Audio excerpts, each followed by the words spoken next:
अस्सलाम वालेकुम वरहमतुल्लाहि वबरकातुहू।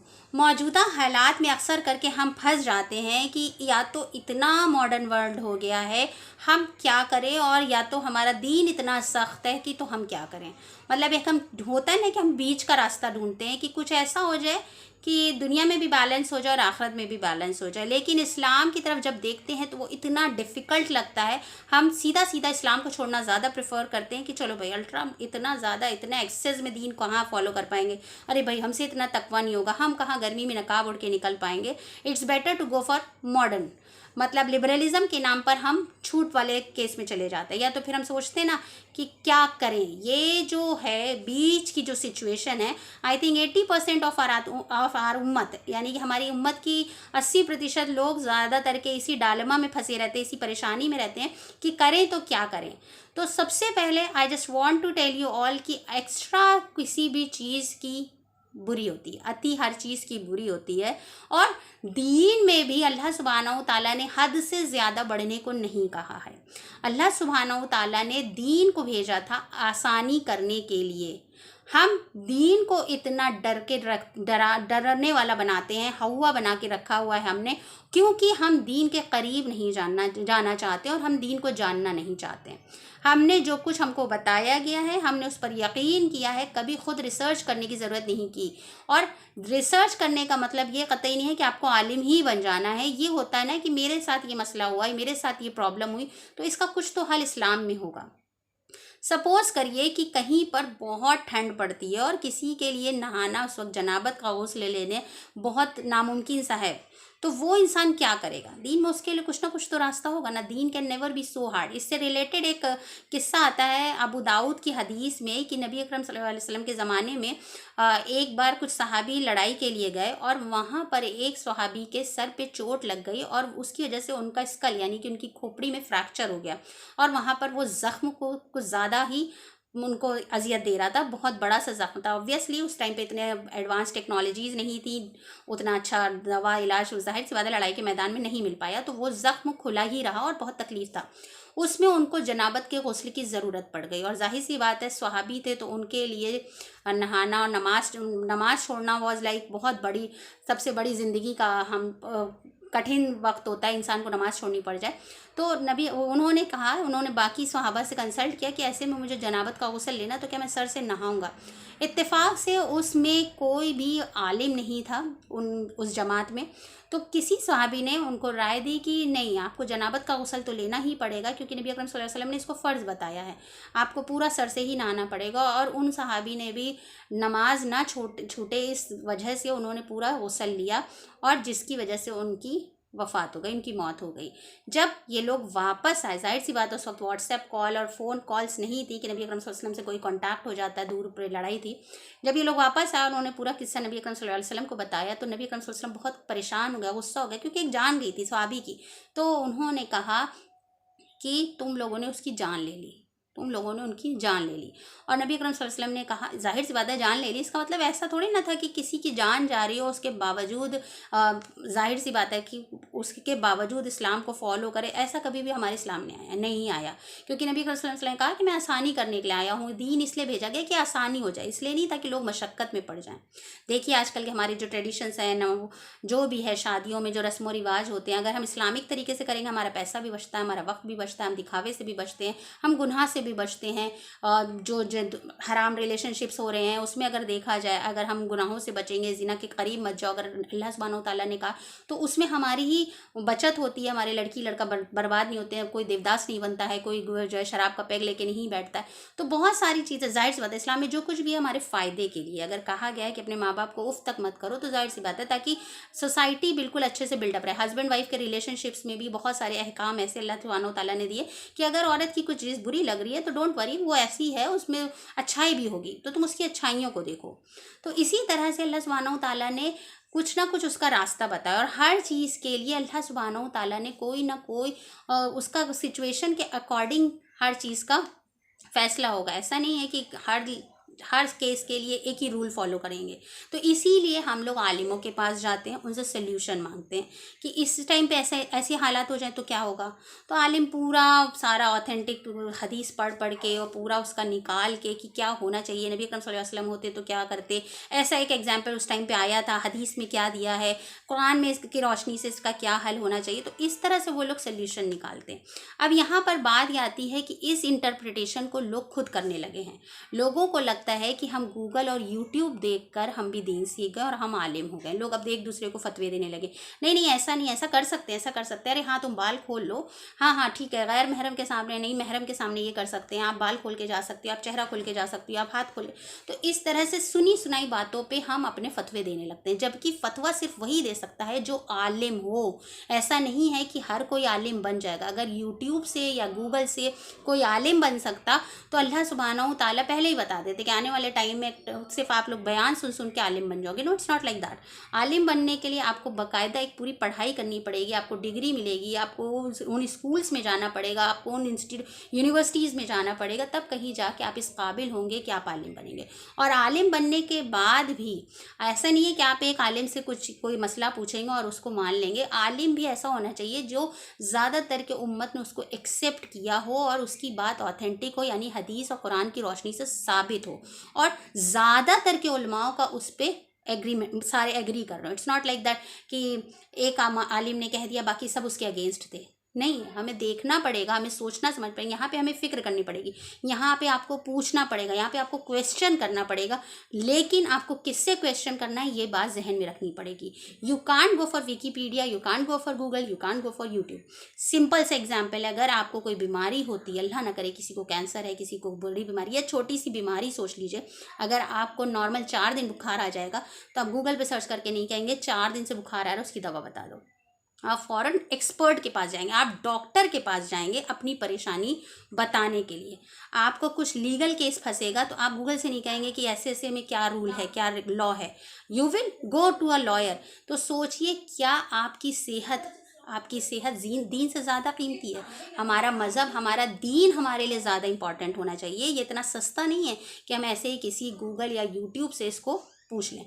तो सबसे पहले दिमाग में रखना है, मेक इट क्लियर कि आपको कोई भी सिचुएशन आए, इस्लाम में उसका कोई ना कोई सोल्यूशन होगा, आसानी होगी। आप इस्लाम को बुरा कहने की बजाय पहले उसका इल्म हासिल करें, आप कंसल्ट करें उलमा लोगों से।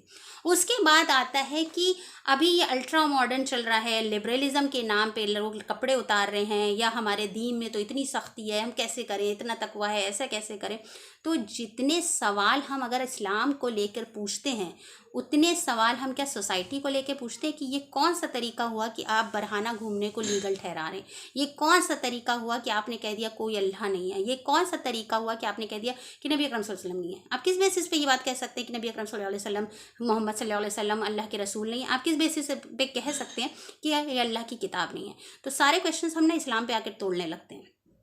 सिंपल सी बात है। If I give you an example, अभी रिसेंटली जो हज़रत आयशा के बारे में कहा गया, नबी अकरम सल्लल्लाहु अलैहि वसल्लम के किरदार पे जो है सवाल उठाया गया कि उन्होंने इस एज की लड़की से शादी की, हमको सबको लगने लगा कि हाँ ये बात तो गलत है। लेकिन हमने ये नहीं पूछा कि कैसे गलत है। आपकी सोसाइटी में 1400 साल बाद गलत है, उस वक्त तो सही थी। उस वक्त क्या, अभी अगर हम लोग अपना एग्जाम्पल लें, हमारी नानी दादी की शादी, मेरी नानी की शादी वॉज लाइक 13 साल में उनकी शादी हुई थी। और जब मैंने सुना था सही में नानी आपकी शादी 13 साल में हो गई थी, एंड शी वॉज लाइक हाँ बेटा, उस वक्त हम लोग की शादी जल्दी होती थी, मेरी बड़ी बहन की तो और जल्दी हो गई थी। तो सोचिए, अगर 20-25 साल 30 साल पहले ये जो है सिनेरियो था और लोगों को ऑब्जेक्शन नहीं था, और आज भी कई मुल्कों में 14 साल मैरिज एज है, लेकिन हमने क्या किया, हमने सबसे पहले इस्लाम को क्वेश्चन किया। हमने सबसे पहले किसको, अपने दीन को पकड़ा कि ये दीन गलत है। हमने सोसाइटी को नहीं पकड़ा कि उस वक्त जब कुरैश नबी अकरम सल्लल्लाहु अलैहि वसल्लम की एक एक चीज़ को नोटिस करते थे, उनकी कमियां गलतियां ढूंढते थे, सोचिए तो उन लोगों ने क्यों नहीं ऑब्जेक्शन किया हज़रत आयशा रज़ी अल्लाह ताला अन्हा की एज को लेके, क्योंकि वो वहाँ पे ट्रेडिशन था। और अभी मैं 20-25 साल पहले कह रही हूँ कि 13 साल की उम्र थी, और सोचिए 1400 साल पहले शादी की इमेज क्या होगी। इवन मिस्र वगैरह के राजाओं को अगर आप देखेंगे, और कहीं दूर नहीं जाएँ, हम सब शेक्सपियर को जानते हैं, रोमियो जूलियट को जानते हैं। शेक्सपियर ने जब ये प्ले लिखा रोमियो जूलियट का, तो रोमियो जूलियट की एज 13-14 साल थी। तो यानी कि शेक्सपियर इज़ नॉट लाइक बहुत पुरानी बात नहीं, मैं करीब 500 साल पहले की अगर बात है, जब उस वक्त ये 13-14 साल की 14 साल की एज में शादी फेयर होना, ये सब होना सही था उस सोसाइटी में, तो 1400 साल पहले अगर ऐसा होता था तो इनको क्या ऑब्जेक्शन है। तो सबसे पहले हमेशा हमें इस्लाम को ही क्रिटिसाइज़ नहीं करना है, हर वक्त हमें इस्लाम से ही सवाल नहीं करना है, हम सोसाइटी को भी सवाल कर सकते हैं। क्योंकि अभी देखिए आप, कई कंट्रीज़ में ऐसा है कि औरतें पूरा न्यूड होके सड़कों पे नहीं टहल सकती, उनको कुछ पार्ट अपनी बॉडी का कवर करना है। ठीक है, उन्होंने एक स्पेसिफिक जगह बता दी कि इतना इतना पोर्शन तो आप कवर करके निकलेंगी, और लोग उस लॉ को मान रहे हैं, उस शरीयत को मान रहे हैं, क्योंकि ये गवर्नमेंट का है। यही लॉ अगर मेरे अल्लाह ने लगाया कि आपको पूरा ढक के निकलना है ताकि कोई फितना ना हो, ताकि मर्दों को परेशानी ना हो, आपको परेशानी ना हो, तो बड़ा ऑब्जेक्शन हो जाता है। इस्लाम कह रहा है तो इसमें सवाल उठाओ, इसमें लिबरलिज्म ले आओ, इसमें पाबंदियां हैं, इसमें सख्तियां हैं। क्यों? क्योंकि हमें आसान मिल जाता है ना। यहाँ पर अगर लॉ तोड़ेंगे तो फौरी सज़ा नहीं मिलेगी, क्योंकि अल्लाह ताला ने हमें ढील दी हुई है। अल्लाह ताला ने कोई भी अहकाम हमारी परेशानी के लिए नाजिल नहीं किया है। अल्लाह सुब्हानहू ताला ने सब कुछ, एरोगेंस मत करो, दिखावा मत करो, बढ़ाई मत करो, घमंड मत करो, लोगों पर बहुतान मत लगाओ, चुगली मत करो, गीबत मत करो, उसके कितने फ़ायदे हैं। सिला रहमी करो। तो इस वजह से अगर हमने ये चीज़ें इस्लाम को ब्लेम करने की बजाय, I think we should criticise, और क्रिटिसाइज़ करने की ज़रूरत नहीं है। आज के माशरे में बहुत सारी बुक्स लिखी जाती हैं जो क्रिटिसाइज़ करती हैं बहुत सारी चीज़ों को।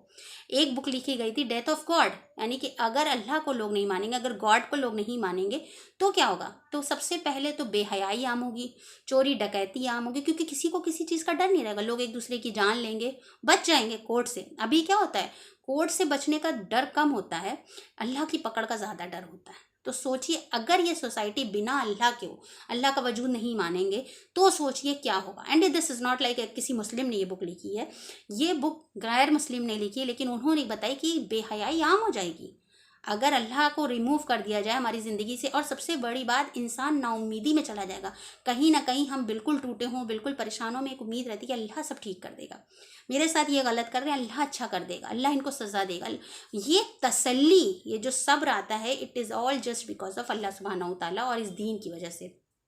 तो हाउ कैन यू ब्लेम दीन फॉर एवरीथिंग। तो मेरा मानना ये है कि 3 चीज़ों को अगर हम फॉलो करें, अल्ट्रा लिबरलिज्म यानी कि एक्सेस, अति हर चीज़ की बुरी होती है, अल्ट्रा मॉडर्न होने के चक्कर में या अल्ट्रा दीनदार होने के चक्कर में हम हमेशा डरते हैं। तो हम बीच के रास्ते में रहना चाहते हैं, और ज़्यादातर की उम्मत इसी रास्ते पर रहना चाहती है, भाई कोई बीच का रास्ता हो। तो इसके लिए हमें उलमा से कंसल्ट करना पड़ेगा, आलिमों के साथ रहना पड़ेगा, आलिमों से पता करना पड़ेगा। हर किसी से रैंडमली आप नहीं पता करेंगे कि इसका क्या सोचना, उसका क्या, मोटिवेशनल स्पीकर है, यूट्यूब स्पीकर है, इनको फतवा पता होगा, इनसे पूछ लो। नहीं, जब तक कि आप उसकी ऑथेंटिसिटी ना पता कर लें कि ये आलिम हैं भी कि नहीं, और अगर इन्होंने कहा है तो इनके साथ साथ कितने उलमा इनका साथ दे रहे हैं, अक्सरियत कितनी है, ज़्यादातर के लोगों का क्या, ज़्यादातर के उलमाओं का क्या राय है इसमें, इस चीज़ का ऐसा फतवा क्यों आया है, इसका क्या सोल्यूशन होगा। तो इसके लिए हमें फिक्र करनी पड़ेगी। I am not asking you कि आप सब आलिम बन जाइए, बट प्लीज़ सब लोग जाहिल मत बनिए। हम आलिम नहीं बन सकते, मगर जाहिल भी हमें नहीं बनना, हमें कुछ तो पता करना है, हमें अपने हाथ पैर चलाने हैं। दूसरी चीज़ ये, instead of criticising Deen every time, हर बार इस्लाम को गलत कहने से अच्छा है, हर बात इस्लामोफोबिया फैलाने वाले लोग तरह तरह की बातें दीन के बारे में फैला रहे हैं, तो एक बार उनको क्वेश्चन करके देख लें कि आपको प्रॉब्लम क्या है भाई। बाकी सारे जो है लोग भी हैं सर ढके रहते हैं, आपको कोई प्रॉब्लम नहीं है। बाकी सारी जो कस्टम्स और रिचुअल्स मनाए जा रहे हैं सारी कंट्रीज़ में, सारे मजहब मना रहे हैं, आपको कोई प्रॉब्लम नहीं है। मेरा इस्लाम कुछ अच्छी चीज़ बता रहा है, आपको क्या प्रॉब्लम है। आप उनको भी क्वेश्चन कर सकते हैं कि ये कह रहे हैं न्यूडिटी आम होनी चाहिए, ट्रांसजेंडर बिल पास होना चाहिए, ये कह रहे हैं, ये वो कह रहे हैं, तो उनकी बात मानने से हम अपने इस्लाम को लेकर भी तो प्रोटेस्ट कर सकते हैं कि मेरा इस्लाम तो अच्छी चीज़ सिखा रहा है, मेरा इस्लाम तो कह रहा है फिजूल खर्ची मत करो शादी में। आप कह रहे मेरी शादी है, मेरी मर्जी, मेरा जिस्म मेरी मर्जी है, तो भाई पहले पता तो करो कि सही कौन है गलत कौन है। कि खाली एक पकड़ लिया उसको पीछे लगना है, इस्लाम के पीछे लगना है भाई, क्योंकि सब कह रहे हैं तो मुझे भी पीछे लगना है। नहीं पीछे लगना है तो दिमाग में सोचना है कि गलत ही होगा, हाँ ये बात तो सही है। उस दौर में क्या था, वो सिचुएशंस क्या थी, अभी दौर में क्या है। अल्लाह सुब्हानहू तआला ने हमको इस दौर में पैदा किया, तो जाहिर सी बात है कुछ ना कुछ वजह होगी। तो अभी इस दौर में ऐसा क्या होगा, उस दौर की सिचुएशन, इस दौर की सिचुएशन को कंपेयर करना पड़ेगा, जो हमें आलिम की मदद से ही करना है। नेक्स्ट थिंग इज, जो सबसे बेस्ट है वो हमें है अल्लाह सुब्हानहू तआला से दुआ करना। और जो दुआ अल्लाह सुब्हानहू तआला ने हमको हर वक्त बताई है, इहदिनस सिरातल मुस्तकीम, कि अल्लाह मुझे सही रास्ता दिखा दीजिए, अल्लाह मुझे हिदायत दे दीजिए। क्योंकि अल्लाह के नबी अकरम सल्लल्लाहु अलैहि वसल्लम भी दिन भर आप अल्लाह सुब्हानहू तआला से हिदायत और सही रास्ते की दुआ तलब करते थे। यहाँ तक कि जब उनके ऊपर वही आना बंद हो गई तब भी उन्होंने ये दुआ की, अल्लाह ताला मुझे बता दीजिए, मेरे ऊपर जादू का असर तो नहीं है, अल्लाह ताला मुझे सही रास्ते दे, सही गलत। तो ये दुआ हमें भी करनी है, अल्लाह ताला जो सही हो वो मुझे मिला दे, जो हक है अल्लाह ताला बता दीजिए। अल्लाह आप हैं या जो भी इस दुनिया को चलाने वाला रब है, अल्लाह मैं उससे दुआ कर रही हूँ कि अल्लाह जो हक पर है मुझे उस पर चला दीजिए। अल्लाह सुब्हानहू व तआला इहदिना सिरातल मुस्तकीम सिरातल लज़ीना अनअमत अलैहिम गैरिल मग़दूबि अलैहिम वलद्दाल्लीन, आमीन। कि अल्लाह मुझे उन रास्तों पर चला जो सही हो। I am not asking you कि आप इसी का रास्ता मुझे ये वाले रास्ते पे चलाए, नहीं, अल्लाह ताला जो सही हो। हिदायत अल्लाह सुब्हानहू व तआला कभी देने से मना नहीं करते। तो इन 3 चीज़ों को अगर हम फॉलो करेंगे तो इंशाअल्लाह ये जो डायलेमा में हम लोग फंसे हुए ना कि अल्ट्रा मॉडर्न होना है कि अल्ट्रा इस्लामिक होना है, उससे बच जाएंगे। जो सही है उसको फॉलो करेंगे, उसका एक तरीका है। We are not suppose to follow the Google and YouTube for everything. We have to follow the सुन्नत, हदीस, कुरान की रोशनी में क्या सही है। उस वक्त ये सिचुएशन थी, अभी ये सिचुएशन होती तो फ़िक़्ह का क्या कहना है, हमारे आलिमों का क्या कहना है इस सिचुएशन में कि अगर कोई लड़की है उसकी शादी नहीं हो रही है, बिना वली की इजाज़त की नहीं हो सकती, मगर अगर उसका वली शराब पीता है, उसका वली ख़राब है, उसका वली शादी नहीं होने दे रहा, तो इस सिचुएशन में इसका क्या सोल्यूशन होगा। इट्स नॉट लाइक दैट कि इस्लाम ने कहा है तो अब उस वो लड़की बिना वली की शादी, मर्ज़ी की शादी नहीं कर सकती। नहीं, हर चीज़ का सोल्यूशन है, मगर ये सोल्यूशन आप खुद नहीं देंगे, हर कोई सोल्यूशन नहीं देगा। सोल्यूशन के लिए हमें अपने आलिमों के पास ही जाना पड़ेगा। अगर आपको मेरा वीडियो पसंद आया हो तो please subscribe my channel and support me. वाखिर दावाना अनिल हम्दुलिल्लाहि रब्बिल आलमीन। अस्सलामु अलैकुम व रहमतुल्लाहि व बरकातहू।